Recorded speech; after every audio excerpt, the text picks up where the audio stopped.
Арбитр Петр Ростов. Судья национальной школы Владимир Жидовский. Арбитр Петр Александр Турай. Солигорск. Комиссар встречи Дмитрий Егорович Фиба Ильч. Звучит гимн Республики Беларусь.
Дорогие друзья, уважаемые болельщики, поздравляем вас с Рождеством, Пасхальным Новым годом, всех, кого это касается, с наступающим Новым годом, а также от себя лично хотел поблагодарить ветеранов за то, что второй год подряд Кубок Республики Беларусь проходит в городе Владимире.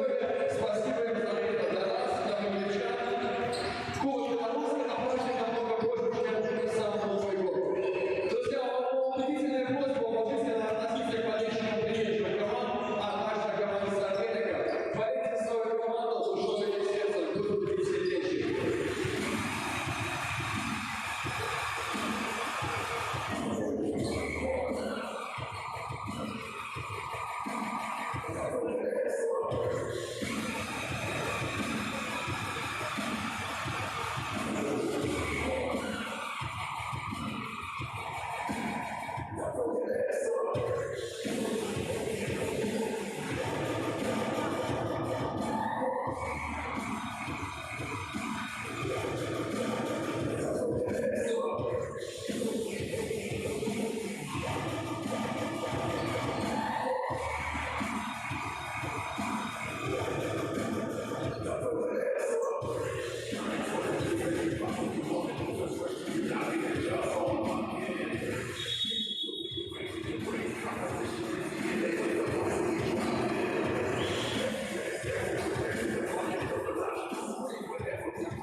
Добрый день, дорогие друзья! Приветствую всех любителей баскетбола.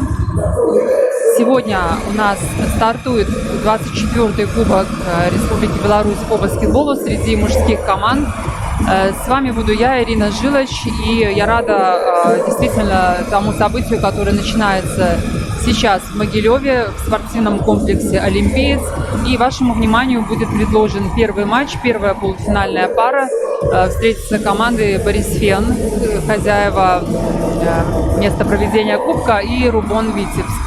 На самом деле все ожидали старта этого мероприятия, потому что в преддверии Нового года хочется действительно ощутить особую баскетбольную атмосферу, получить позитивные эмоции, увидеть борьбу команд, и тем более на кону достаточно весомый титул, второй по значимости в национальном баскетболе. И буквально последние минуты, секунды команды проводят со своими тренерскими штабами, уже обозначенные стартовые пятерки. Сейчас баскетболисты появятся на паркете. Ну и Будем смотреть баскетбол. Я думаю, что эти 2 дня пройдут в хорошем ритме, темпе.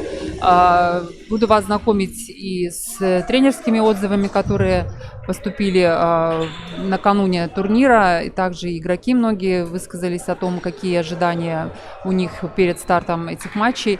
Ну и радует, конечно, сама обстановка здесь в Олимпийце. Небольшое число зрителей. Понятно, что ситуация вносит свои коррективы, есть ограничения, но всегда Могилев славится именно поддержкой своей баскетбольной торсиды. Поддерживают свою команду. Я думаю, что подъехали болельщики и из столичных клубов, из Витебска. Ну и стартуем. Видим, что судейская бригада готова к тому, чтобы ввести мяч в игру. Вбрасывание состоялось. Борис Фен овладел мячом. Первая атака будет произведена бело-зелеными. Макбрайер прорывается к кольцу. Руслан Байдаков на таких предварительных опросах все-таки не стал скрывать, что задача команды больше будет побороться за бронзу.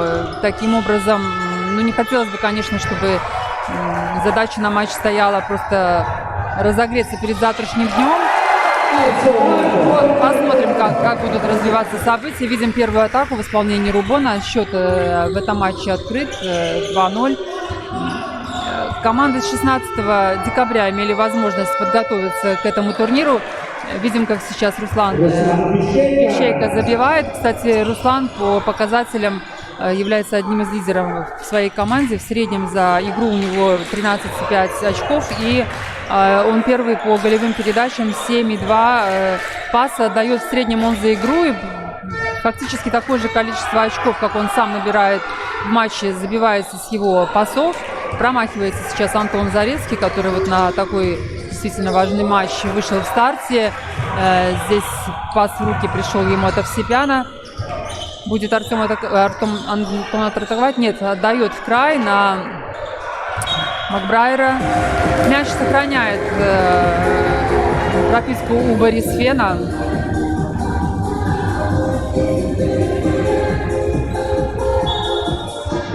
Смотрим, как капитан команды Артем Альков вводит мяч в игру. Фернандес забивает. Видим, что у Бориса Фена очень классный настрой на этот матч, но я думаю, что баскетболисты Рубона точно так же готовились к этому матчу, несмотря на то, что, как уже сказала, какое отношение к этой игре у Байдакова. Ну, понятно, что Борис Фен укомплектован объективно получше. По положению в турнирной таблице, но будем, естественно, опираться на матчи текущего чемпионата Беларуси.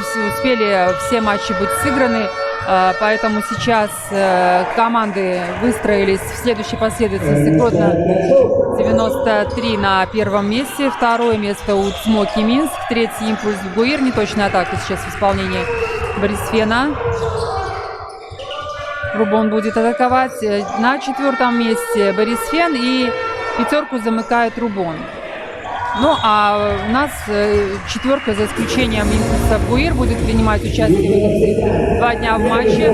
После этой игры будет вторая полуфинальная пара Гродно 93 и Цмоки. Ну и завтра победители встретятся в матче за золото, а предварять этот матч будет игра за бронзовые медали, в которой сойдутся проигравшие в этом матче. Но у нас впереди еще много баскетбольного времени. 2 игры. Пас в угол на Зарецкого. Промахивается Антон.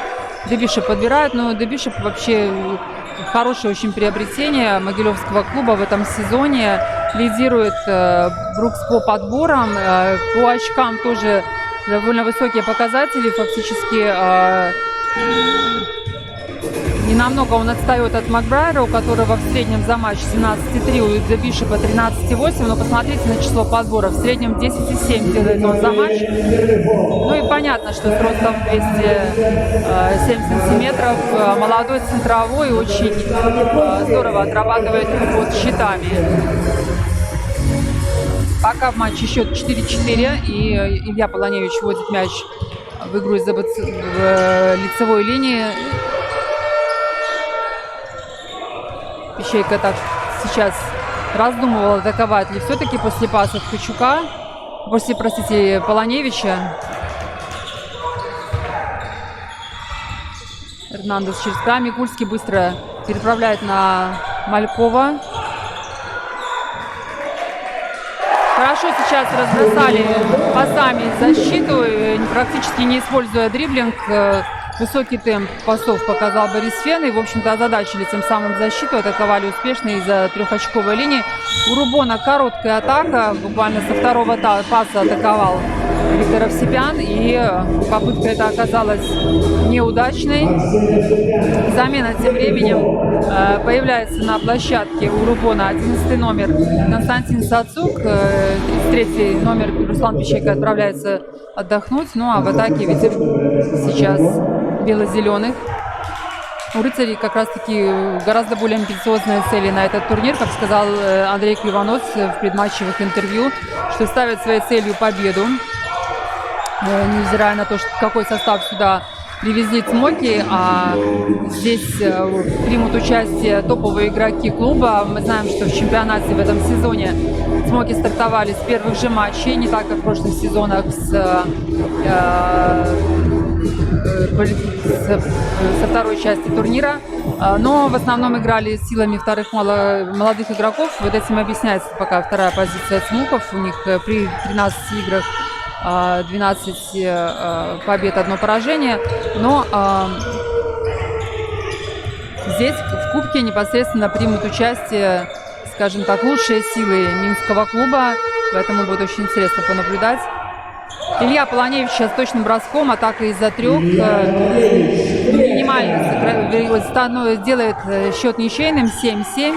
Ну, кстати, если говорить о предварительных матчах, вот в каком состоянии команды подошли к этому турниру, то 2 досадных сбоя произошли в чемпионате у Борисфена. Потеряли они очки в матчах со своими самыми принципиальными соперниками. Цмоки Минск, причем своим молодым составом, нанесли им поражение. Ну и Гродно 93 также проиграли борисфеновцы. И потратили время, вот когда чемпионат остановился, на то, чтобы привести свой моральный дух в порядок. Главный тренер сказал, что хорошо провели, плодотворно потренировались. Ну и в тех высказываниях игроков, которые вот были опубликованы в соцсетях клуба и вообще в доступных источниках, говорят о том, что настрой очень боевой и хотят они себя реабилитировать перед своими болельщиками. Сацук атаковал издали, но не успевает команда Рубона атаковать до отведенного на это время. Фернандес, 9 номер, отправляется отдохнуть, и вместо него 13 номер Андрей Агеенко.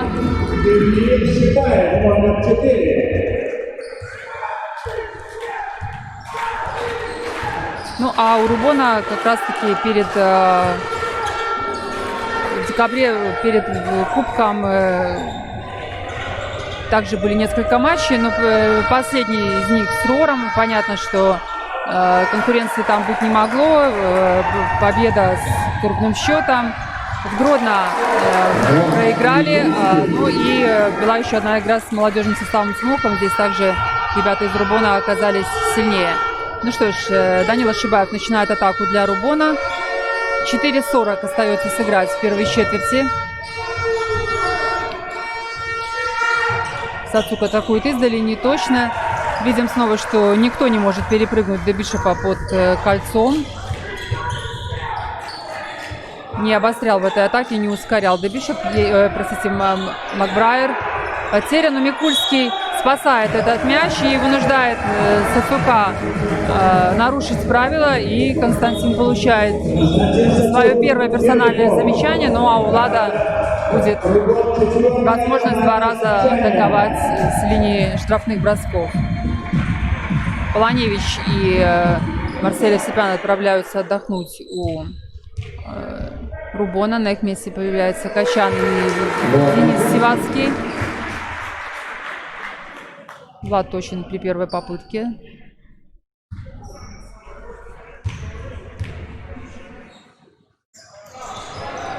Промахивается при втором броске, но Рубон здесь не смог овладеть этим мячом после промаха Микульского. И еще 14 секунд на атаку у бело-зеленых. Агеенко издали. Близок был Андрей к тому, чтобы забросить этот мяч, но чуть-чуть, наверное, буквально нескольких градусов не хватило, чтобы этот бросок оказался в кольце. Неплохо задумал Виктор Овсепян. Здесь пас на Сивацкого, но низковато шелся. Ну и здесь безоговорочный прорыв. В защитном прыжке Макбрайер забивает. 14-7. Чувствовалось, конечно, по обзору, что немного обескуражены игроки Борисфена вот сложившейся ситуацией, что упустили свои очки. Все-таки они себя здесь позиционируют и совершенно абсолютно справедливо и оправданно как лидеры чемпионата. Большие амбиции у клуба. Ну вот кубок как раз отличная возможность подтвердить свое реноме, тем более, что второй раз подряд это предновогоднее мероприятие принимает Могилев. И это большая честь, с одной стороны, и с другой стороны ответственность перед своими болельщиками продемонстрировать качественную игру и, самое главное, победную. Фол в этом случае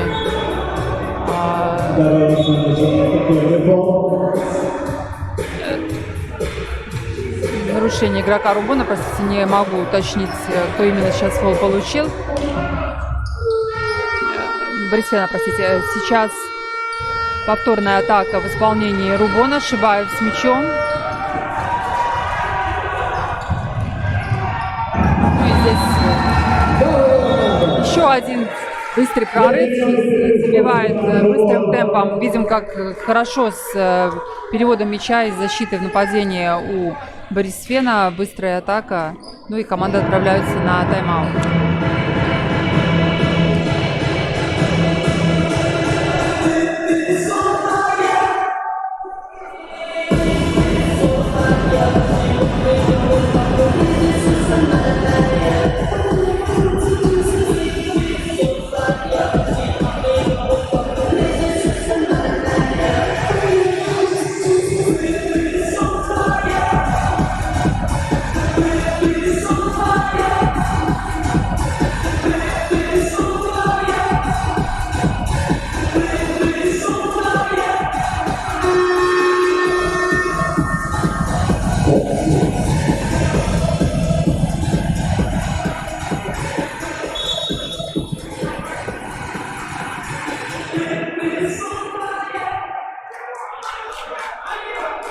Пока команды появляются на площадке, дополню еще информацию тем, что здесь же в Могилеве перед стартом кубковых матчей прошло очень знаковое мероприятие совместно с Федерацией баскетбола Беларуси и ФИБА Европа.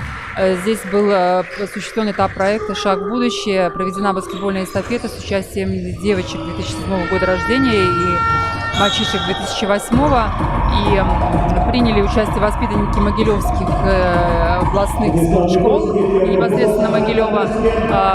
Знаю по отзывам, что очень классно ребята провели время, посостязались и приобщились к баскетболу. Ну а сейчас, я думаю, многие из них в числе зрителей и наблюдают матчи мужского кубка, имея перед глазами вот пример, как может развиваться их карьера и как баскетбол может какое место занимать в их жизни. Влад Микульский с мячом, перевод в угол. Шарипов здесь не стал атаковать, есть еще время. Микульский. Ну, кстати, Влад забивает в среднем за игру 11,9 очков, при этом почти 5 ассистов отдает. Нацелен Влад на партнеров. Вот сейчас видели, что, в принципе, в достаточно выгодной личной ситуации он находился, но предпочел отдать пас. Ну, и вот эта атака не закончилась броском.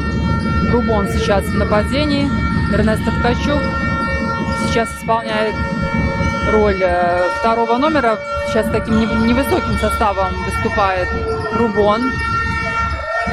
Нет в составе центров Овсепянов. Забивает сейчас Рубон, сокращает. Ячейка приносит еще 2 очка своей команде и 16-9. 2 минуты остается сыграть до конца первой четверти. Вячеслав Корж, Агеенко.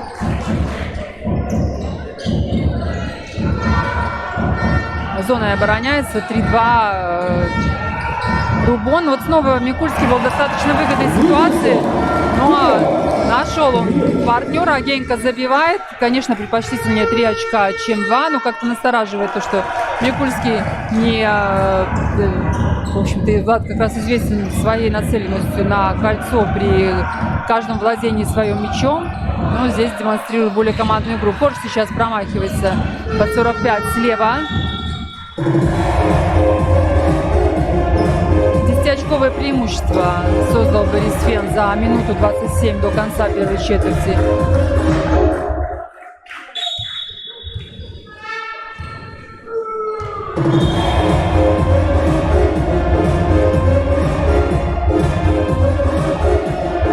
Небольшая заминка при введении мяча в игру.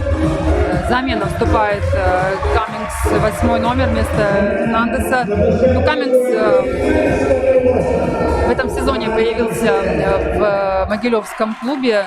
Говорила в предыдущих репортажах, что этого игрока высмотрели у Ереванского Рогатца в прошлом сезоне, когда Могилев принимал участие в Евразийской лиге, которая стартовала первый раз под эгидой ФИБА.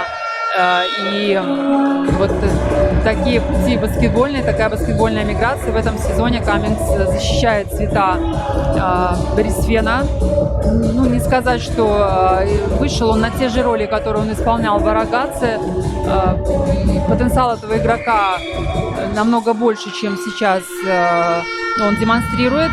Он, кстати, и говорил в своих интервью, что хотел бы большее место занимать в команде и уверял болельщиков, что покажет еще все, на что способен. Вот сейчас фол нападения у Рубона, и Борис Фен начинает свою атаку. Диагональное забегание у Борис Фена против зонной защиты. Ну и здесь вот ошибка у Влада. Влад, кстати, этой осенью дебютировал наконец-то в составе мужской национальной команды и принял участие в квалификационных матчах отборочный чемпионат мира. Здорово, что есть приток свежих сил. И, в общем-то, я знаю, что эта цель Влада была последние годы попасть в ростер и выйти на паркет за сборную. Но вот некоторый спад как раз после этого знакового события для него произошел в матчах за клуб. Достаточно большое число потерь совершалось по статистике. Может быть, поэтому так аккуратен и осторожен Влад сейчас в атаке, играет на команду. Ну вот, без ошибок все-таки не получается пока, но, в общем-то, тем и примечателен, интересен баскетбол, что никогда не повторяется сценарий игры, и мы всегда видим единичное событие в своем роде. Каждый матч — это неповторимый элемент игры. Сейчас Каммингс готовился исполнять штрафные броски.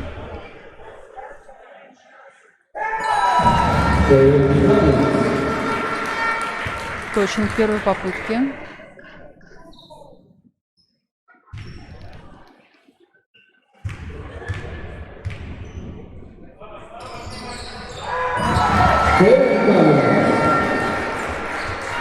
Стопроцентно реализует свои штрафные броски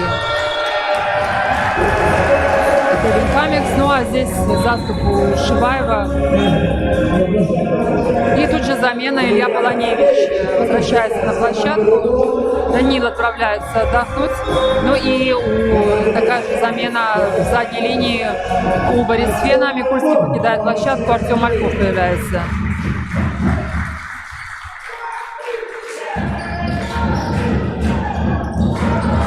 Каммингс через центр сейчас. Агенька занимает позицию на штрафе. Ну и здесь обидный фол в исполнении Коржа. Но, по крайней мере, этот фол предупредил быструю атаку от Рубона. И это 5-е командное замечание. Но, в общем-то, учитывая, что 5-й фол, все-таки Эрнест Ткачук отправляется пробивать штрафные. Ну и, возможно, без всяких усилий в этой атаке Рубону получится набрать 2 очка. В общем-то, хочется, чтобы за оставшиеся 25 секунд, да, выходит Рубон в двузначные цифры. Надолго замерла вот цифра на табло 9. И вторая попытка от Ткачука. Забивает Эрнесто. 25 секунд остается до первого двухминутного перерыва в этом матче. Вячеслав Корж дирижирует атакой Борисфена.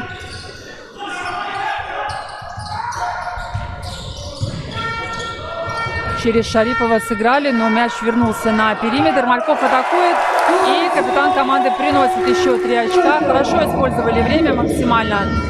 Но Ткачук успевает атаковать и достаточно прицельно выполнял этот бросок. Но при счете 24-11 команды отправляются на двухминутный перерыв.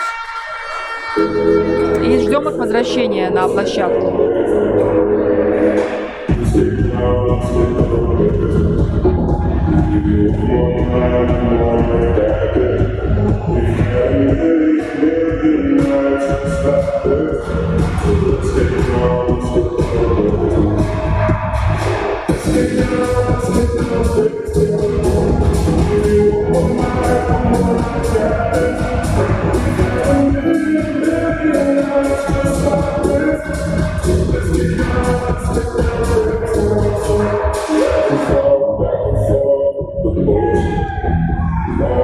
Дорогие друзья, уважаемые болельщики, Белорусская федерация баскетбола подготовила призы для самых шумных болельщиков. Давайте узнаем на первом секторе.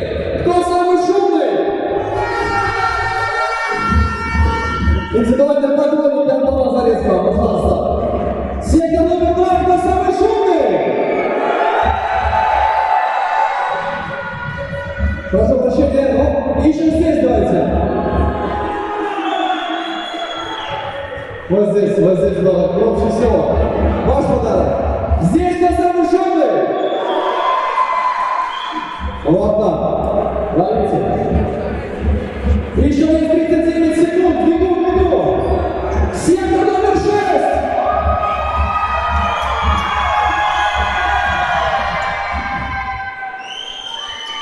Сектор номер 6. Вот эта девочка самая шумная. И давайте пятый сектор! Ну что ж, команды снова вернулись на паркете. Очень быстро пролетело время, отведенное на передышку. Рубон уже в атаке.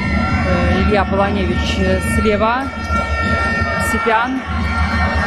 Падение в зоне. Но здесь очень здорово сориентировался Полоневич. Увидел, что партнер уже не выберется из 3 секунд. Атаковал. С сопротивлением забивает Илья. И 24-14. 10 очков. Разница пока не критичная. Прорывается Корж. Нижний мяч здесь пытался достать из рук Коржа Ткачук. И судья определил это как спорный. Доволен решением арбитра 7-й номер Рубона. 14 секунд остается на атаку Борисфена.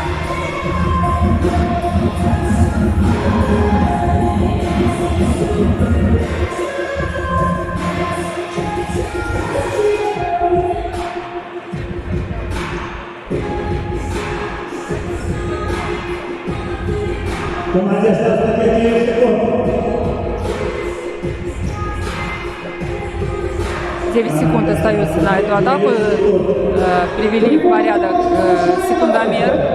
Смотрим, как Борисфен сейчас организует сбрасывание. Мальков в углу. Не атакует Агенько, но все же принимает решение атаковать. Бросок неточный. Забирает Каменс здесь подбор с помощью Шарипова. И есть еще одна атака. Шарипов из угла. Не точно, но Агеенко тут опередил всех на подборе. Жаль, не было никого из партнеров, на кого он мог бы смахнуть этот мяч. Ну и здесь Марсель Евсипян хорошо на шагах забивает с быстрой атаки Рубона. Да, Рубону действительно нужно ускоряться. Хочется, наверное, команде к перерыву сократить разницу, чтобы в третьей четверти, по крайней мере, не зарабатывать большой разрыв в очках. Падением закончилось противостояние Коржа против 2 защитников. Ну и фол для Марселя Евсипяна. Корж, в общем-то, выполнил здесь миссию, добился нарушения. И сейчас Продолжится атака для Борисфена и 14 секунд. Мальков из-за боковой на Эрнандеса.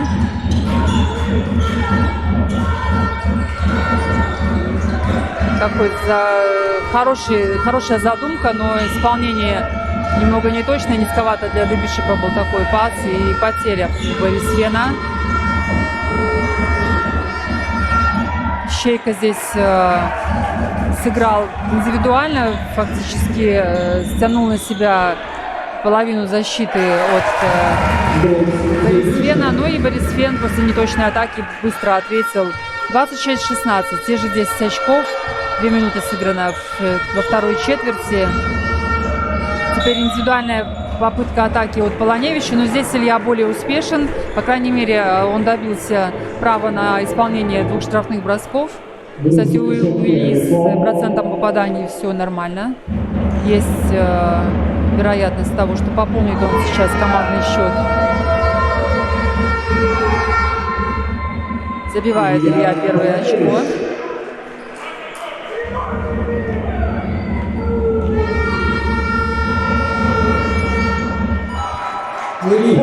Как и прогнозировала, забивает оба очка. 26-18.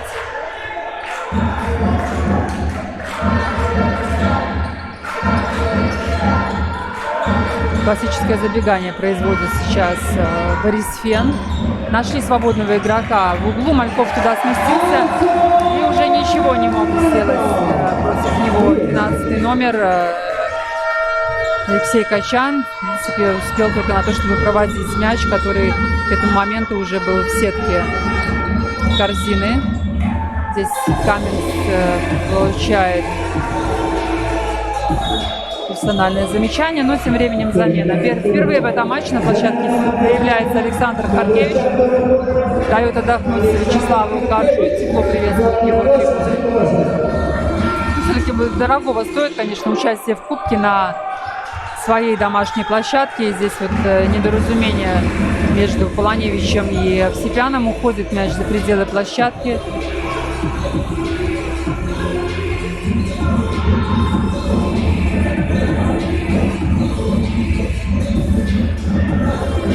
Еще одна небольшая консультация со столиком.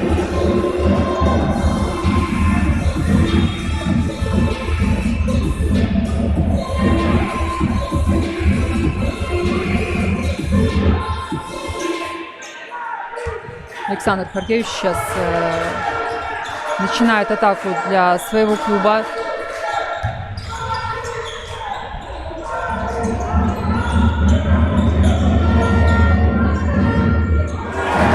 Сейчас ручнее сыграли в защите Рубон, что позволило атаковать с дистанции, не с трехочковой. Каменск здесь добивается успеха. Ну а здесь он пропускает в центр Полоневича. Тот же мгновенно наказывает своего защитника за эту оплошность. Проходит кратчайшим путем к кольцу. Илья забивает 2 очка. Харкевич поднимает Качука обманным движением. Но мяч с угла сейчас попытка трехочкового броска. Не точно. Смотрим, как Рубон. Без фола здесь Мальков освобождает от мяча Щейка. 31-20. Замена. Возвращается Шибаев вместо Ткачука. Ну, кстати, вот за игроком наблюдайте. 4-й номер Даниил Шибаев здорово провел сезон в российском дубле. Молодой игрок, который имел впечатляющую статистику. В среднем по 20 очков набирал. Здесь, конечно, у него немного другая функция, но игрового времени получает много. Хорошо создает атаки для Рубона.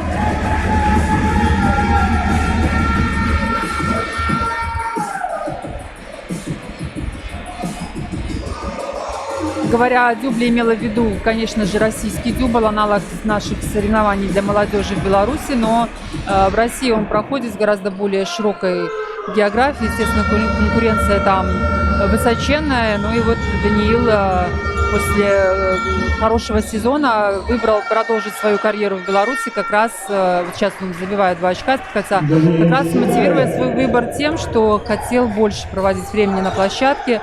Ну и я думаю, что Байдаков Руслан, в принципе, он и подтверждал это в разговоре, доволен тем, как Шибаев дебютировал в команде Рубона. Ну, тут слово «дебютировал», наверное, уже не так уместно, все-таки половина чемпионата практически отыграна.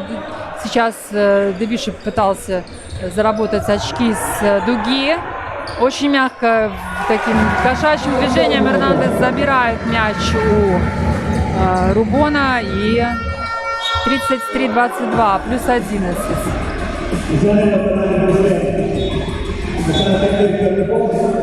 Харкевич зарабатывает первый фол в защите, возвращается Микульский. Но видим, что Борисфен активнее стал в защите, раньше встречает игроков и создает тем самым сложности Рубону, но иногда и сам нарушает правила, как сейчас Александр Харкевич открыл счет своим персональным фолам в этом матче.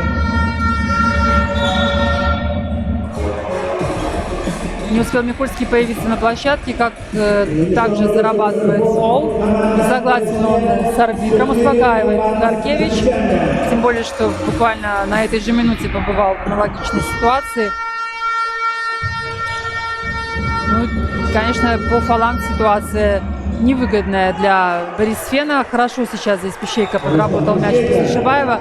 4 командных замечания уже имеет Борисфен за 5 минут до конца второй четверти.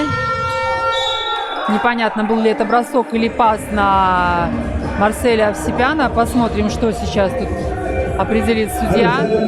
Да, 2 броска.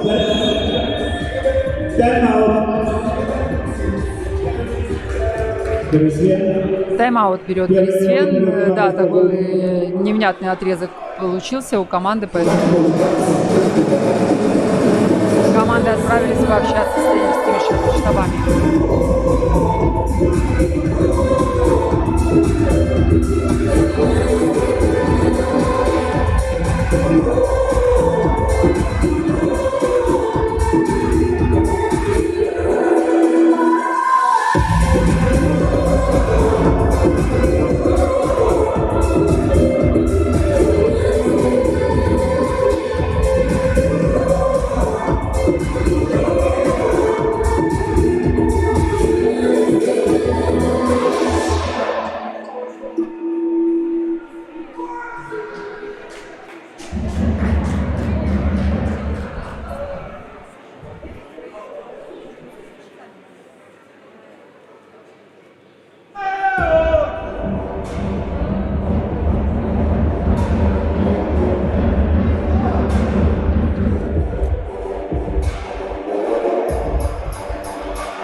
Не точен Руслан Пищейко в своей первой попытке.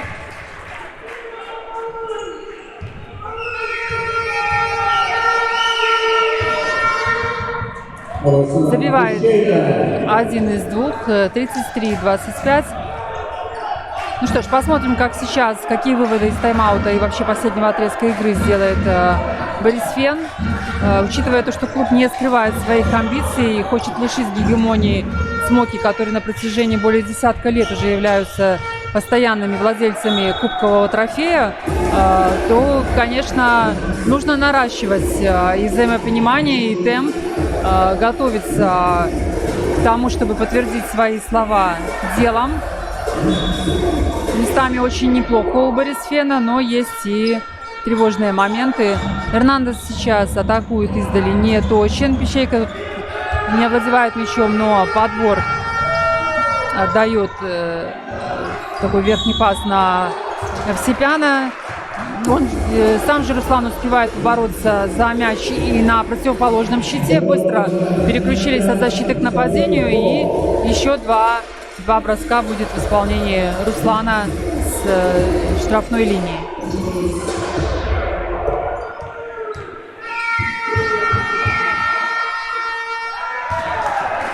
Снова обидно теряет Пищейка очки при исполнении штрафных. Разводит руками Руслан Байдаков, конечно, когда потом в конце матча подсчитывается недобор очков. И самое обидное, проиграть меньшее количество очков, чем было не забито с линии штрафных бросков. Микульский снова отправляется на скамейку. Шарипов появился на площадке вместо Влада. Макбрайер начинает атаку.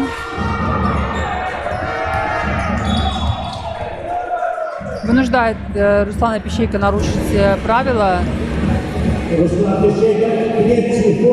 Третий фол для Руслана. Тревожно, конечно, получить в середине первой половины уже 3 фола. Посмотрим, корректирует ли Руслан свои действия в обороне. Ну а это, конечно, дает возможность обострять конкретно на нем игрокам Борисфена. Тут нужно теперь вносить коррективы в свою защиту. Даниил Шибаев с мячом против Маркевича. Много дриблинга, замедленная атака. В итоге атака с одного фактически паса. Промахивается Виктор Овсепян и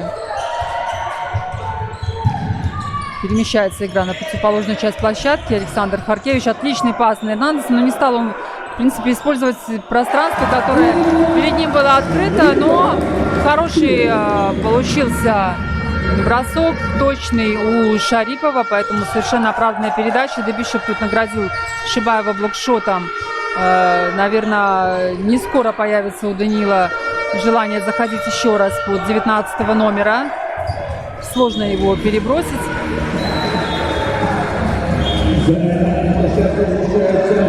Денис Севацкий поменял Марселя Овсепяна, и вместо Руслана Пищейка на площадке Константин Сацук.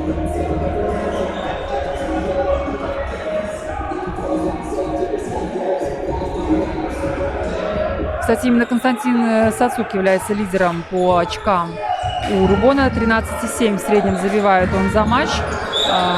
Не так много ассистов отдает, 1,4, но это первый сезон в клубе, и здорово Константин вписался в рисунок игры.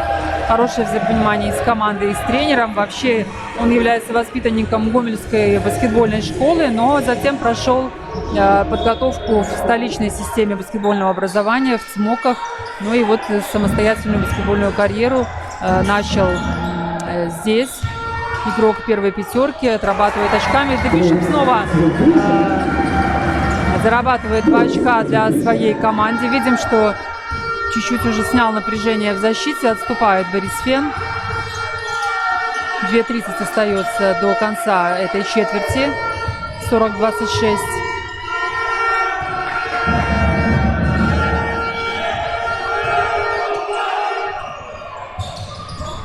Ну и, кстати, если уже закончить по Сацука, кто следит за нашими трансляциями, видели, что много из игроков национального чемпионата принимали участие в студенческой лиге по баскетболу. И 5х5, 3х3. И Костя Сацук очень заметен был в составе Кубка столичного. Заняли ребята бронзовые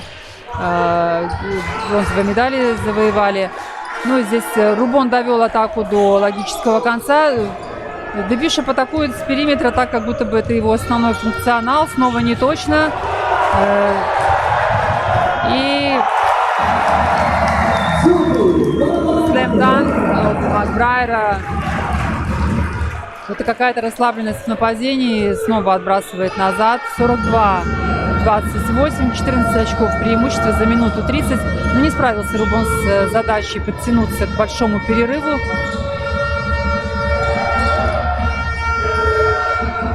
Теряет Овсепян мяч в проходе, но партнеры включились максимально в борьбу за мяч. Денис Севацкий вцепился просто в мяч, не столько Марсель там уже фактически откатывался от борьбы, но партнеры зубами, можно сказать, цепились. И вы видите, какое повреждение получает Илья Полоневич. Конечно, требуется помощь врача. Возможно, рассечение брови, трудно сказать, но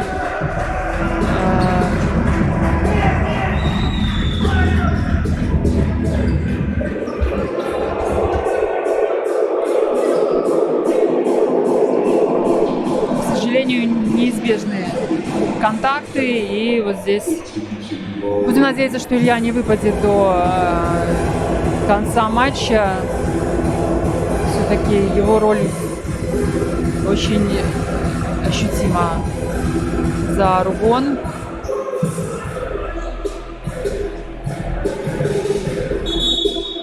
Эрнест Ткачук заменил его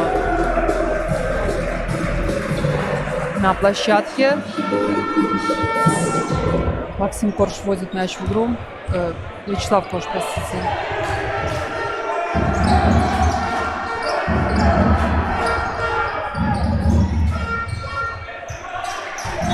Близок был Ткачук к тому, чтобы овладеть этим мячом. Прочитал он передачу на Коржа. 12 секунд остается на атаку у Борисфена. Ну и в целом в этой четверти минута 8. Будет, конечно, время на ответ у Рубона. И я думаю, что максимально они постараются отработать это время. Но Маграйер забивает здесь 3 очка. Слева своей, если посмотреть статистику, самые результативные точки. Не так получаются броски у него по центру и с правой стороны, как слева. Ну, объективно левша, поэтому и левая сторона для него является доминирующей. Тайм-аут. Борисфен вперед.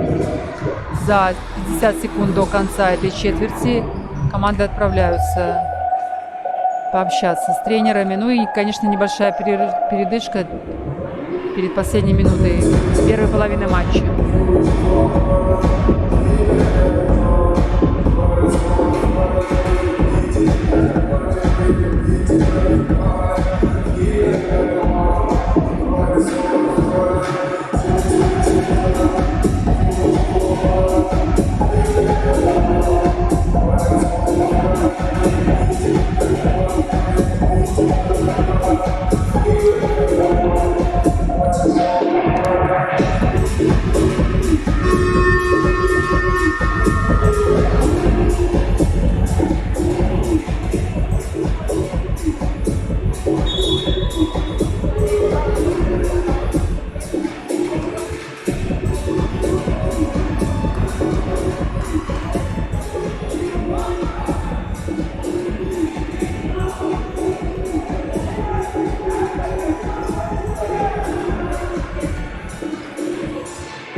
Неплохая задумка. Атака без приземления. Виктор Евсипян промахивается в этой атаке. Ну а здесь не разобрались 1 на 1 с мячом игроки Борисфена, так как защита Рубона уже откатилась назад. Потеря. Дарит еще 14 секунд своим соперникам бело-зеленые. Эрнест Ткачук, Илья Полоневич.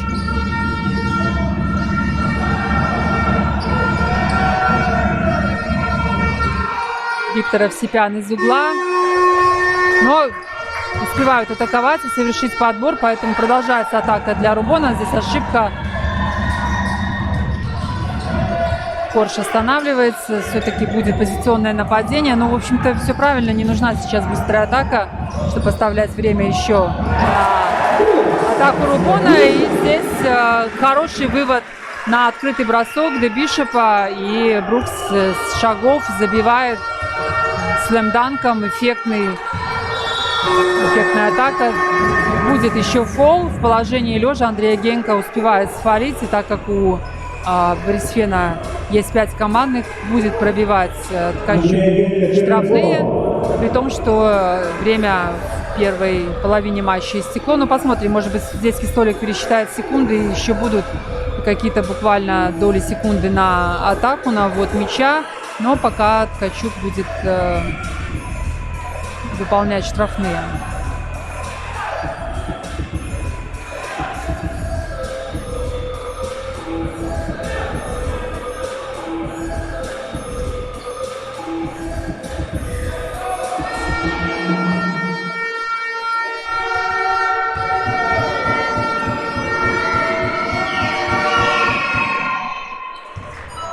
Забивает Эрнесто первый мяч.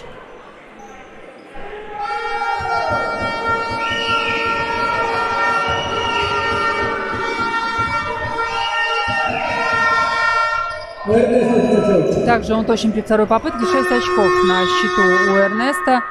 Да, была еще какая-то доля секунды на выброс мяча, но при счете 47-30 отправляются команды на большой 15-минутный перерыв. Приглашаю, друзья, вас присоединиться через 15 минут снова к нашей трансляции, посмотреть за течением этого матча и кто станет победителем. Поэтому прошу вас, не отходите далеко и не прощаюсь. Встретимся через 15 минут.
Два из трех, неплохой результат. И последняя попытка. Два. Вот далеко не убегайте. Давайте еще, девчата, кто у нас есть? Кто уже разделся? Давайте быстрее.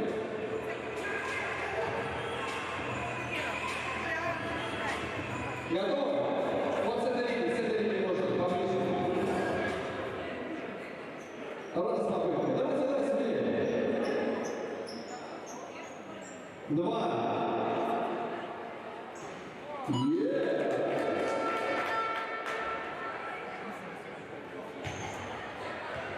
Последний шанс. Одно попадание. Девчата, кто еще есть?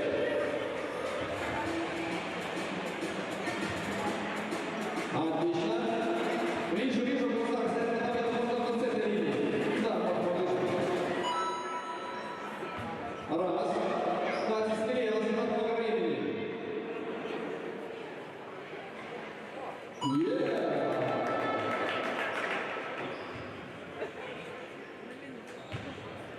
Еще две попытки у нас остается.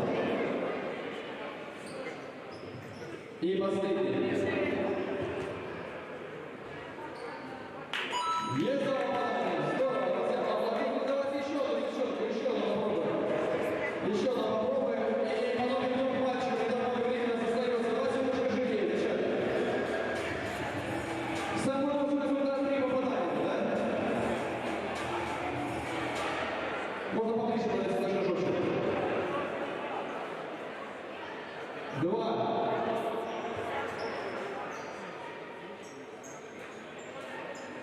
Три.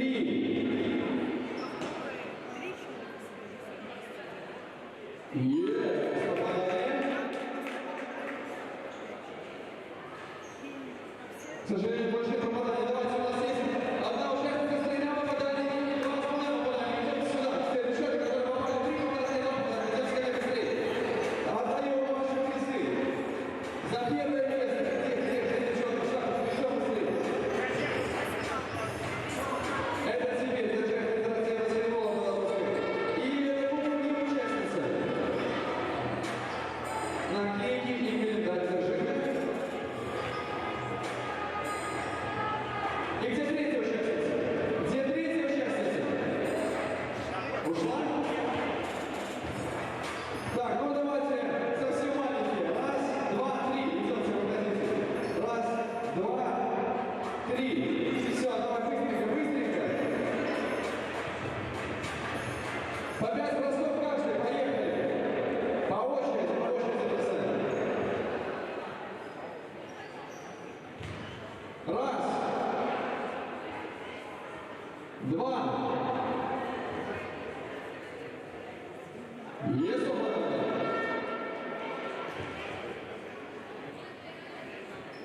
Последний бросок. 2 попадания. Давай поехали дальше.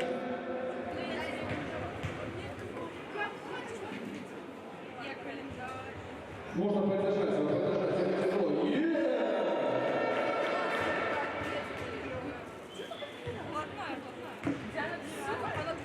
Из 3 1. Есть попадание. Последний новый шанс. Выйти в лидеры. Да! 3 попадания. Поехали. Раз. Подожди, шаг ниже, ты совсем маленький, не добросишь. 2.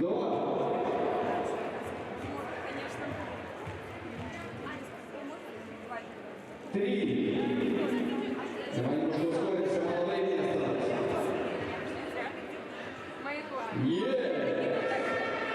И последний бросок.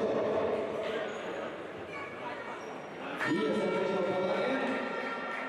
Ну, давай, чемпион. Давай еще раз попытки, еще есть. Неплохо. 3 попытки осталось. Ты сможешь? Тебя поддерживают все аплодисментами. Еще 2 попытки, 2 попытки. Ты лучший.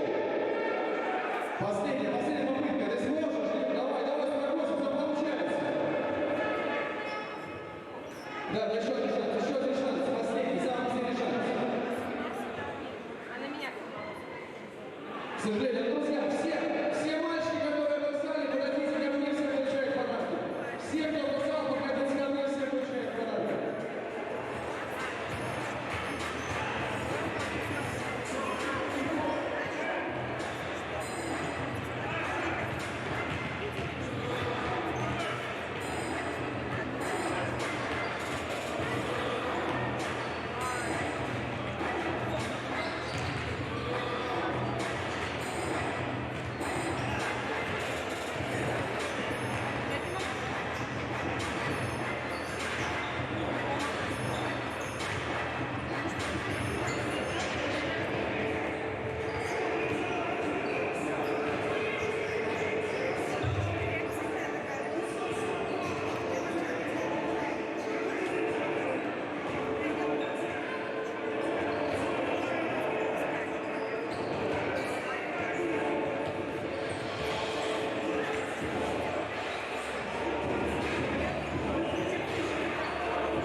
Держите вам подарки.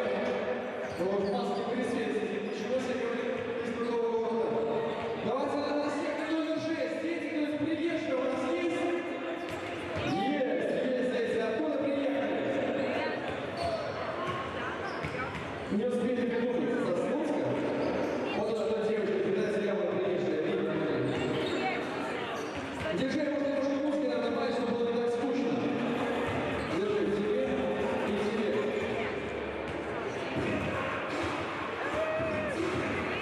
Ладно, поднимите руки, у кого любимый игрок Леброн Джеймс. А у кого Майкл Джордан? Вот кому Майкл Джордан поднимет.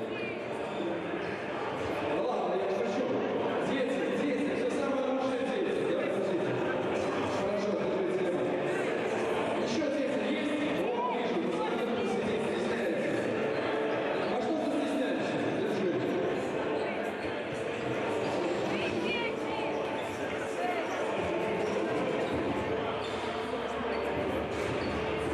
Здесь любители баскетбола остались? Ребята, вы уже не здесь, я уже можно сходить. О, смотрите, самый любимый болельщик, держи. Любите баскетбол. А вы точно дети? Ладно, ты еще дети есть? А, вот, кстати, совсем упустили из вида. Самый шумный на четвертом секторе. Мужчина этого. Все? Остальные руки сложили. Зачем вы их сложили? Все, выбрали.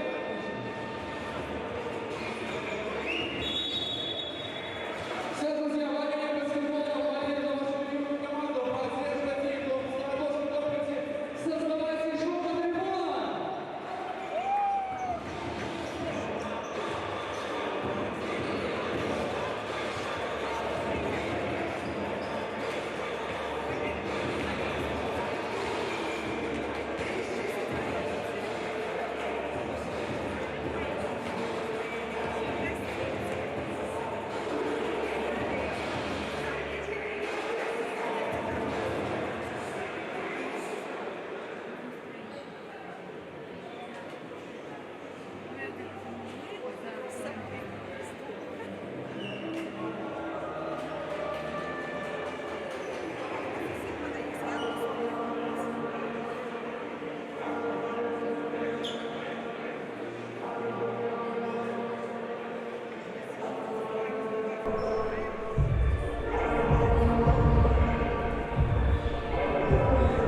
Подключаемся вновь, дорогие друзья. 15 минут перерыва позади, уже Рубон готов продолжать борьбу. Видим, что все в порядке с Константином Сицуком. Наложена повязка, все-таки, да, было это рассечение брови. Но возвратился 11 номер в игру. И, в общем-то, радуемся тому факту, что сможет он продолжить. Беглый взгляд на статистику показывает, что вот этот весь разрыв в счете Рубон в большей степени создал себе сам, потому что и по проценту попаданий, по числу атак уступает он Борисфену, ну и в первую очередь количество потерь. 13 было совершено баскетболистами за первую половину, при том, что чистых перехватов в исполнении Борисфена было всего лишь 8, то есть фактически 5 ошибок, это полностью невынужденные потери. Ну вот и считаем 5 ошибок, если на них ответом были забитые броски, 10, собственно, вот буквально секундная потеря концентрации, недопонимание между партнерами, а мы видели такие моменты в игре Рубона. Но сейчас все в порядке, как раз таки хороший пас на Сицука забивает Константин. Тут же сокращают разницу 47-33. По очкам у Борисфена очень ровно идут лидеры. 3 человека сейчас владеют результатом по 10 очков за первую половину. Это Макбрайер, это Вячеслав Корж, и 10 также очков набрал Дебишев. Вот они втроем более половины очков внесли в копилку команды. Ну, остальных поменьше, но в целом по игровому времени, кстати, более однородно распределено оно между игроками Рубона. Возможно, это подтверждение слов Байдакова о том, что держит в уме матч за бронзовые медали. Но у Борисфена снова хорошая трехочковая дальняя атака у Руслана Пищейко. У Рубона, кстати, лидеры больше времени проводят на площадке, имею в виду Дебишопа, и к нему присоединился по минутам Эрнандес, да и Макбрайер не отстает, почти 14 минут он провел на площадке. То есть все-таки приходится лидеров заигрывать в достаточно большой степени, чтобы обеспечить результат. То есть экономии ресурсов не видно для того, чтобы возможно оставить силы на основной матч. Но пока я очень так все говорю, забегая вперед, еще основные задачи здесь не решены. Мы видим, что 2 атаки Рубона дальние, и разница в счете очень значительно сократилась. Поэтому претензии Рубона пока еще только теоретические на победу. Тем более вот сейчас ошибка. Ожидал Макбрайер, что Микульский будет на этот пас занимать место в углу площадки. Влад же поднялся под 45, и мяч просто ушел в никуда. Ну, такое случается, когда накатанная ситуация, и она отработана до автоматизма, но небольшое изменение установок, и получается, что потеря. Эрнест Ткачук с мячом. Провоцирует Микульского на фол, но Влад на ногах устоял и правила не нарушил. Кстати, Ткачук очень выгодно отличается от многих игроков задней линии, не в ущерб, конечно, последним, но очень классная стартовая скорость у игрока, смена направления. Смотрела за ним в матчах текущего чемпионата.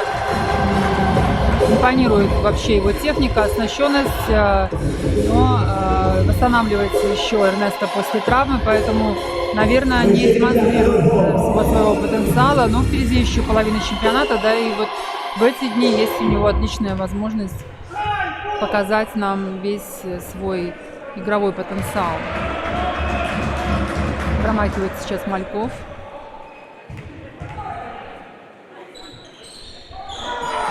Забивает Артем второй мяч. Сацук спешит на половину нападения. Борьба за подбор проиграна Рубоном. Двое против одного. Уже подключился Эрнандес, и чуть-чуть не хватает буквально какого-то последнего импульса мячу, чтобы оказаться в кольце. Здесь же Сацук точно так же не заносит мяч в кольцо. Обменялись команды быстрыми атаками. Абсолютно незаметный, просто невидимый пас от Макбрайера на Де Бишопа. Эффектная атака. Ну и, наконец-то, Рубон тоже отвечает. Посмотрите, насколько игра ускорилась.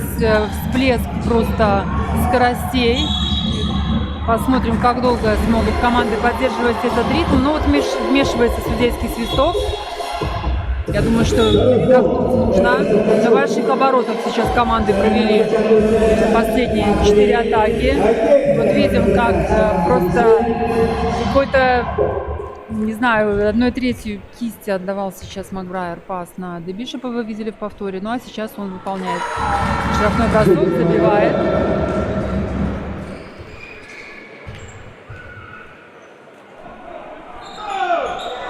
Неточная вторая попытка. Марсель Евсепян подбирает мяч. По лидерам по результативности у Рубона первым здесь является Илья Полоневич. И здесь мы видим, как Эрнесто Ткачук получает неспортивный фол. Оба спортсмена находились на площадке. Третий для игрока. И добавляет он к своему спортивному фолу еще и технический. Посмотрел вот в переговорах игрока с тренером еще одно нарушение Петр Ивашков. Ну, конечно, это может сыграть злую шутку с Рубоном. Сейчас как раз так здорово начали третью четверть, которая очень часто определяет исход всего матча. И вот такой вот спад в игре, такая остановка. Ну и сейчас Де Бишоп будет пробивать штрафное. Владение останется у Рубона. Ну и плюс еще за технический фол также будут пробиваться штрафные броски.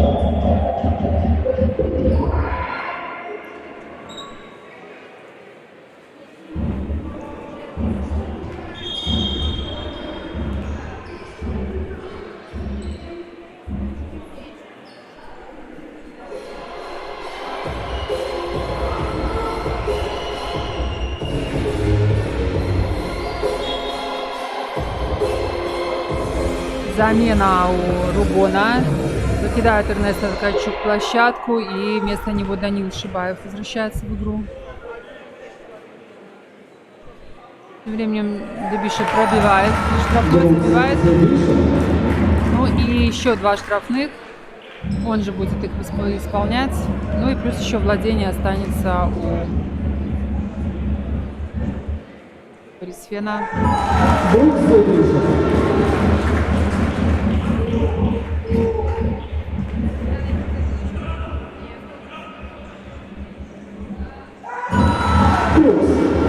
Лешка набирает при исполнении штрафных Де Бишоп.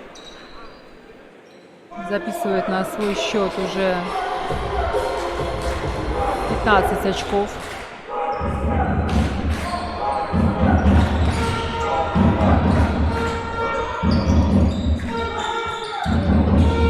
Мальков на Микульского. Влад проходит в зону, но снова, в общем, так нехарактерно ведет себя Микульский. Ищет постоянно кому отдать. Агеенко атаковал сейчас из-за дуги, не точно. Ну, возможно, какие-то новые установки от тренера есть у Микульского. Ищейка сейчас быстрым двухочковым броском отвечает в атаке. Хорошее взаимодействие Де Бишопа. Удобно центровому отдать, конечно, обзор сверху хороший. Сыграл на Агеенко, но Андрей не забивает. Мяч по-прежнему у Борисфена. Тот же Агеенко атакует, снова не точно. Ну и здесь на подборе Марсель Евсепян. Шибаев выкручивается из этой сложной ситуации против 2 защитников.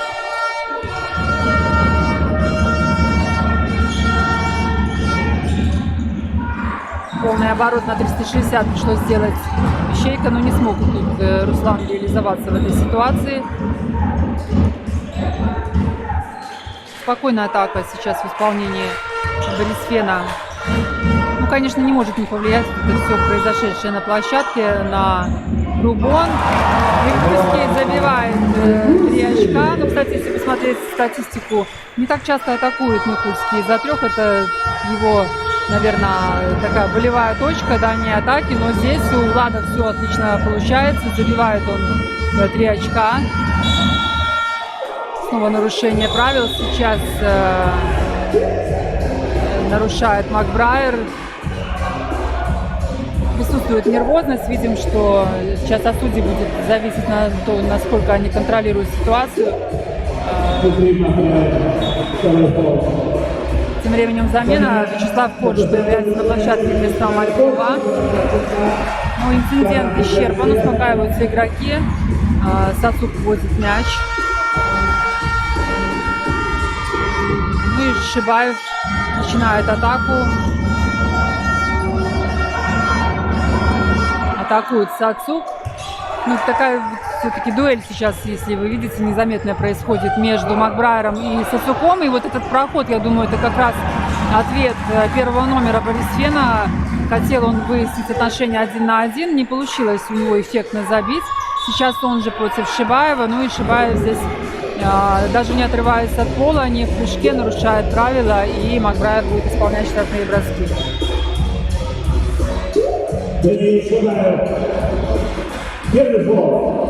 Замена у Борисфена. Генька покидает площадку, на его место Шарипов выходит.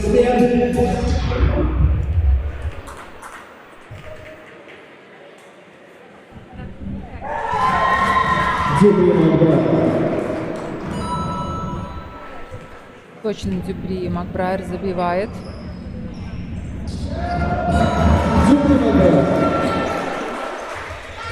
Близок к тому, чтобы выполнить свой очковый номинал. Как уже говорила в начале матча, 17,3 очка в среднем забивает спортсмен за матч. Сейчас у него уже 13.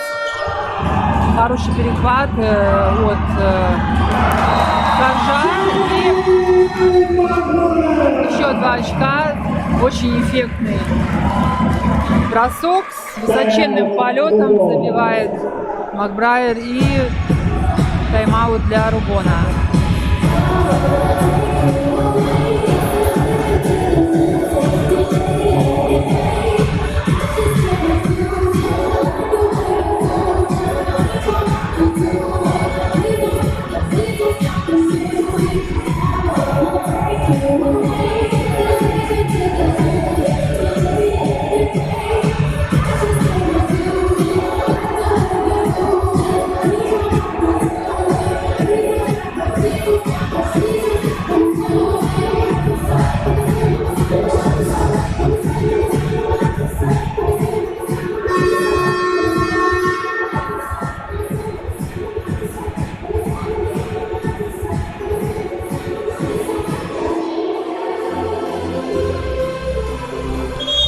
Что ж, вы видели, друзья, насколько экспрессивен сейчас был тренер Рубона Руслан Байдаков.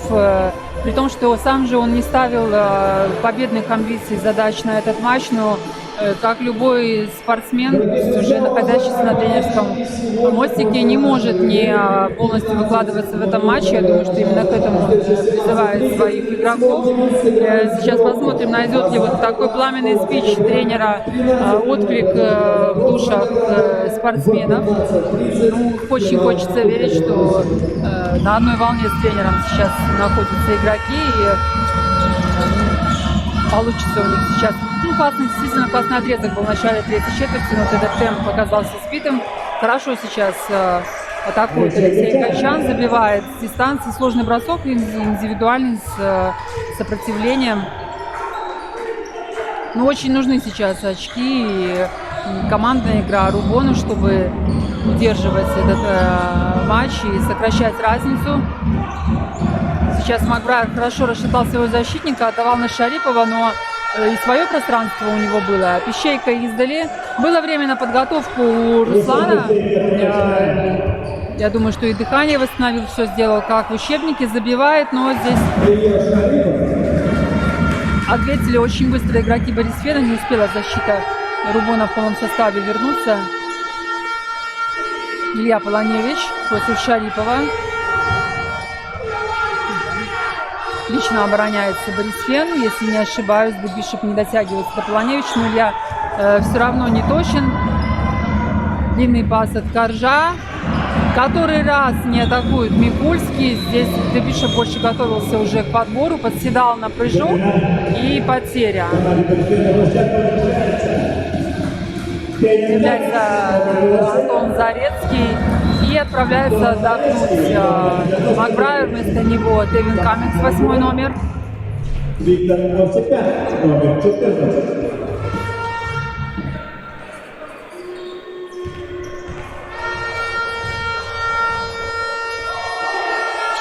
Константин Сацук, Илья Полоневич. Хорошее движение у Рубона, но как-то все равно кучно оказались на правом краю и в итоге не разобрались с пасом. Мяч покидает площадку. Вячеслав Корж, как в этом матче основной плеймейкер, начинает атаку. Дебишев продавливает Барселя. Овсепяна, не забивает, но посмотрите, в такой ситуации легко выталкивается и высокий прыжок. В общем-то, атлетизм на уровне находится у Дебишева. Как уже говорила, по минутам он лидер, больше всех времени проводит на площадке, но так по кондициям игрока абсолютно этого не скажешь. 2:42 остается сыграть в третьей четверти матча. Появляется на площадке, дает отдохнуть Марселю Овсепяна. Также Даниил Шибаев заменяет Алексея Кочина. Ну что ж, посмотрим. Такое ощущение, что обе команды готовы включить режим энергообеспечения, чтобы сэкономить силы на завтрашний матч. При всех тех огрехах, которые присутствуют в игре у Борисфена, я думаю, что никуда их амбиции не исчезли, и хотят они все-таки побороться за трофей с Цмоками. Ну а для Рубона задача будет все-таки попасть на подиум. Сацук покидает площадку, вместо него появляется Никита Бородин, который не принимал участие в первой половине матча.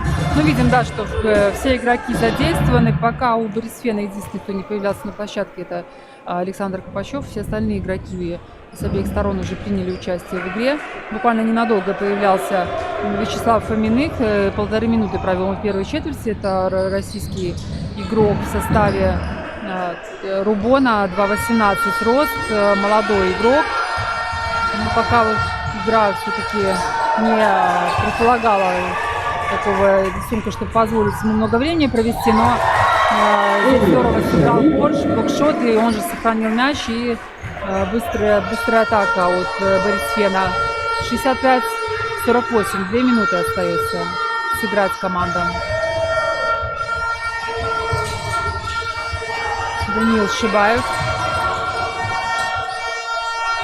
Виктор Овсепян продавливает Дебишева. На подборе Брукс активнее, он же забирает этот мяч, хотя нижний для высокого игрока. Не получился здесь, конечно, бросок у Зарецкого. В торец попадает мяч.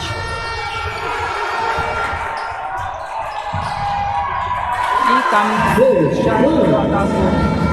67-48. Немного деморализованным сейчас выглядит Рубон, хотя после такого активного тайм-аута собрались игроки, было несколько качественных атак. И теперь вот и у Ильи Полоневича проскакивает ошибка. Останавливают эту волну просто бросков верхних. Рубон, конечно, нужно успокоиться. Полоневич атакует без того, чтобы дождаться партнеров на подборе. Конечно, Сивацкий здесь не успевает помочь. И снова в атаке Борисфен. 47 секунд остается. Ну, такая концовка неформальная у команд. В общем-то, свободные броски, кто во что гораздо.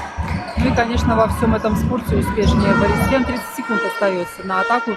Немного успокаивая, сбивает этот сумбур Корж. вот, тем не менее, заканчивается потеря. Сивацкий забирает мяч. Полоневич стремится к кольцу. Небрежный бросок получается у Ильи. Ну и, наконец-то, ставит слэмданковый акцент. Де Бишоп 69-48. Третья четверть подходит к концу. 2 минуты перерыва. И команды продолжат игру. Останется последние 10 минут четвертой четверти.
Команда вновь на паркете.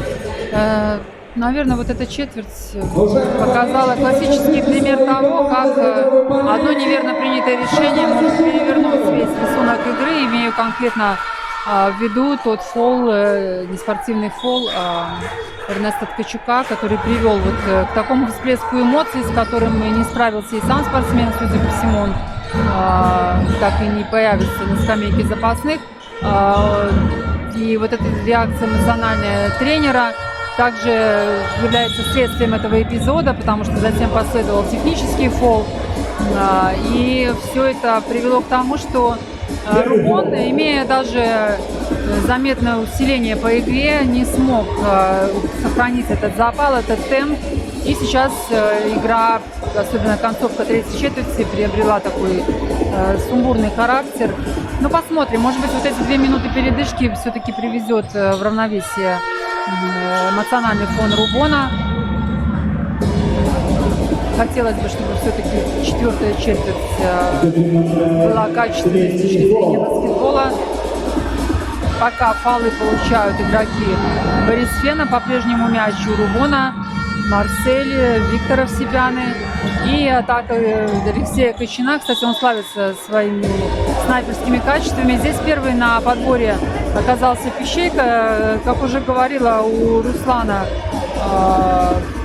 хорошая позиция по результативности 13,5. Он только 0,2 очка уступает Цицуку, у которого 13,7. Но, как видим, на подборе он тоже участвует, забирает мячи в нападении, забивает сейчас первую попытку, первый бросок с линии штрафных бросков.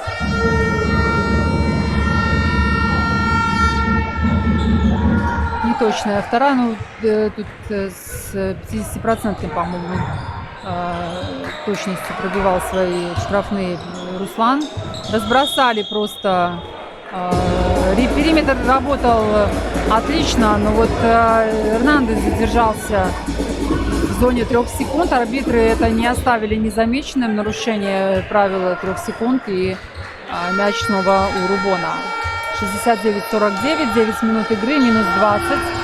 Но Эрнандес тут реабилитировался, исправил свою ошибку. Забивает Шарипов, сумасшедший взлет. Но здесь совершенно оправданный пас Микульского на ход партнеру. Хорошо сыграли пару в атаке. Снова у Рубона вываливается мяч. Ну, так давно не атаковал Микульский, если вообще атаковал из-под кольца, что просто не забивает этот мяч без того прорыва, но сохраняет мяч для своей команды. По Качину останавливает он Макбрайера. Ну, видим на повторе, как слетел Шарипов. Фактически Сацук пробежал под ногами парящего Шарипова.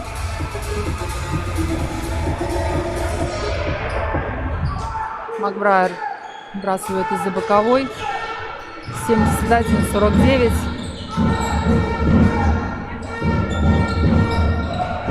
Микульский. Хорошо втроем разобрались, хватало защитников, но свободный бросок у Шарипова получился. Рубон здесь на подборе отработал добротно. Шибаев даже не посмотрел в сторону кольца. В общем-то, защитник далеко был. Ну, Пищейка здесь отрабатывает за всех, берет игру на себя. Фактически только его усилиями набираются очки в последнее время. Микульский был близок к тому, чтобы атаковать с шагов. Вообще у Микульского, наверное, основное его оружие — это как раз резкие проходы. В этот раз не получилось. И Шибаев с мячом уже организовывает атаку своей команды. Руслан Пищейка атакует Марселя Овсепян издали. Жестковато получилось, не забивает. Но брат пытался подобрать за Марселем. И снова быстрый эффектный ответ от Рубона. Тевин Каммингс забивает. И, конечно, разница в счете растет. 73-51 за 7:30 до конца игры. Ну, я думаю, здесь фактически Борис Фен уже в финале. Я думаю, что под сомнение может поставить это только Рубон, но при том условии, если очень радикально поменяет свою игру. Ну, может быть, и прав был Байдаков, что тратить драгоценные ресурсы, доставать из себя все возможное, но я думаю, что игротская честь не позволит просто доигрывать этот матч, и Рубон продемонстрирует еще нам хорошие моменты. В конце концов, для того, чтобы в бронзовом матче добиться успеха, нужно уже находиться в тонусе и не позволять себе просто доигрывать время. Ну вот, видимо, подтверждение слов. Хорошая атака. Шибаев забивает 3 очка из угла. Макбрайер заходит под защитников, но отдает мяч на периметр. Шарипов пытается Овсепяна продавить, не очень успешно. Микульскому ничего не остается, как атаковать. И Влад был близок сейчас к тому, чтобы добавить еще 3-очковых. Но Эрнандес разобрался с 3 под кольцом. Причем, по-моему, даже не стал смотреть, забил ли он, настолько он был уверен. Но очень здорово набегал Овсепян. И Марсель мог сейчас забить. Явная пробежка, мне кажется. Ну, Микульский здесь забивает 2 очка, потихонечку приходит в себя Влад, разыгрался, но тоже он, не знаю, попало ли это в объектив камеры, получил такое внушение от тренера Кривоноса. Быстрая атака сейчас от Сацука. 77-57, 20 очков, 5-50 до конца игры, но видим, что способен Рубон еще потрепать нервы Борис Фену. Но у Борис Фена есть масса способов ответить на любой выпад Рубона. Вот в данном конкретном случае это делает Макбрайер. Проходит Шибаев. Не забивал он из-под Бишопа, высоковато было, ну а из-под Эрнандеса забил. Я думаю, что для каждого маленького игрока всегда интересно из-под большого забить. Вот сейчас у Шибаева это получается. Ну а Эрнандес сейчас выступит в роли атакующего защитника. Поменялись они с Шибаевым ролями. Забивает он из центра периметра. Пол в нападении Сацуку.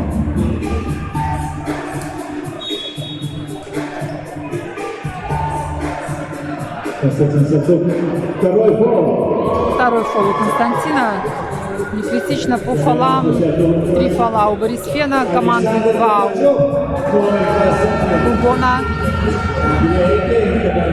Ну и пока ни у кого из игроков нет. У Ткачука Эрнеста 4 фола, но не появится Эрнеста уже в этом матче на площадке.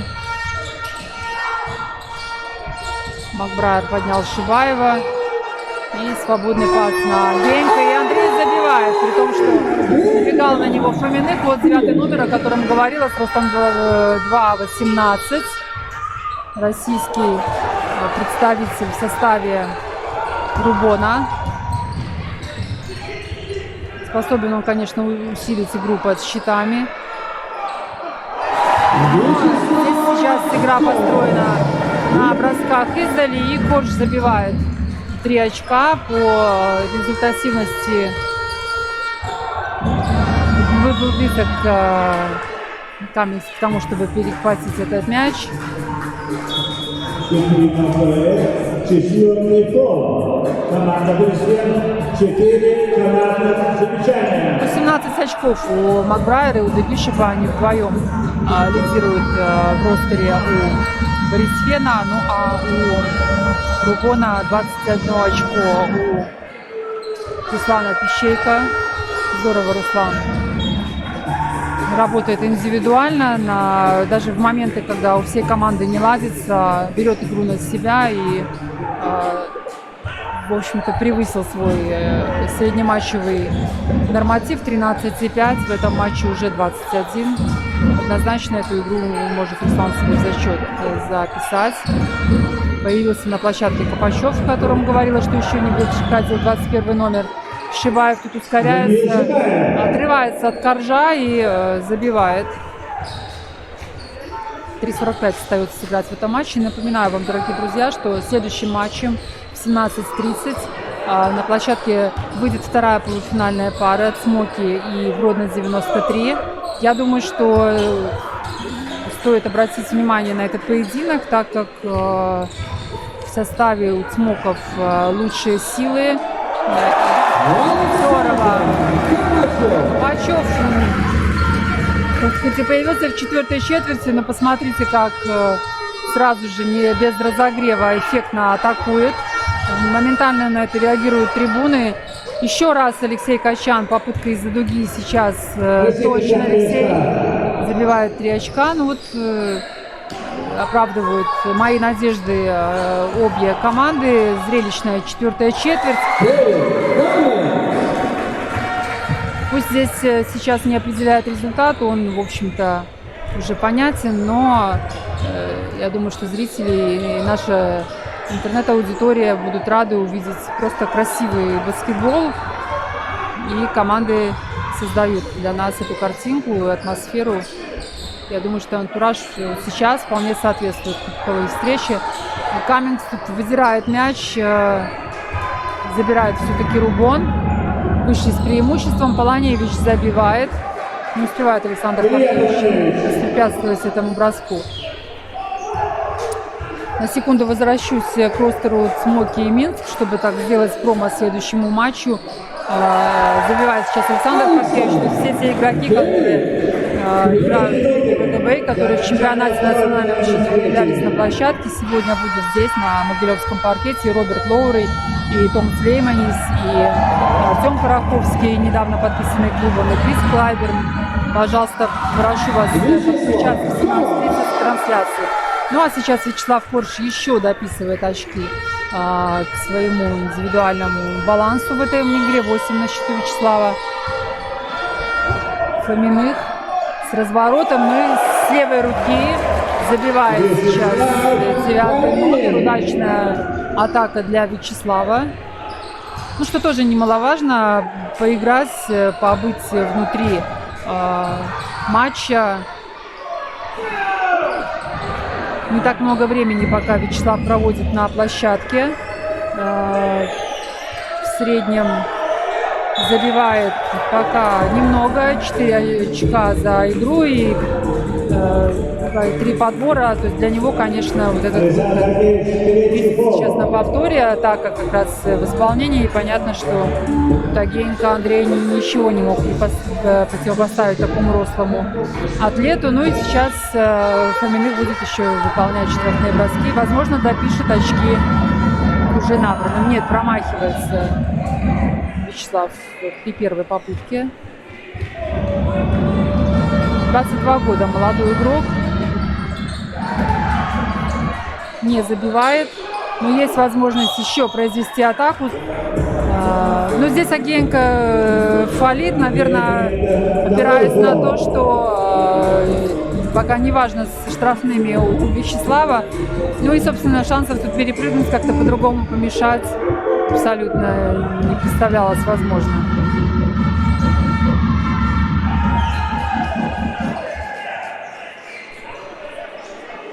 Ну, даже если вы посмотрите матчи NBA, так в оправдании игрока скажу, что для больших высоких игроков на самом деле штрафные броски – это достаточно сложный технический элемент. С большого роста создать нужную аудиторию, траекторию очень сложно. И мы часто видим, как классные титулованные игроки NBA испытывают затруднения именно при исполнении штрафных бросков. Врывается Купачев на подборе, забивает 2 очка. Здесь будет нарушение.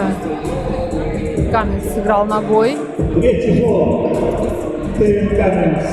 К тому же судья определяет, что и эти действия могут быть расценены как фол. Шибаев уже на штрафе. Ну что ж, последняя минута матча, 99-70. Есть возможность у Борисфена разменять 100 очков в этой игре. Таким образом, в первой полуфинальной паре победитель определен. Борисфен завтра сыграет в матче за золото. В 15:30 начнется эта игра. Дождемся победителя в поединке между Сроки. Ну а Харкевич Александр добавляет 3 балла, 102-71. Поздравляем команду Борисфена с тем, что выполнили они задачу на попадание в финал. Еще один бросок. Судьи не фиксируют здесь нарушение. 24 секунды остается. Кащан атакует с дистанции, не забивает. Ну и вот Шибаев показывает всем остальным, как можно добивать без приземления. Тут некоторые высокие игроки пытались в течение матча это сделать. Не получилось. У маленького игрока все сложилось. Ну что ж, не будет Вячеслав Корж атаковать. Итог матча 102-73. Борисфен на домашней арене побеждает Рубон. Красивые были отрезки в матче. Много мы увидели эффектных атак, командной игры. Поздравляем игроков, поздравляем тренеров. И жду вас в трансляции в 17:30 в матче между Цмоки Минск и Гродно 93. Ну и завтрашний день не забывайте также, что это будет основной день, когда будут разыграны медали 24-го Республики Беларусь в области среди мужских команд. Пока же предварительно прощаюсь с вами, но в 17:30 надеюсь на встречу.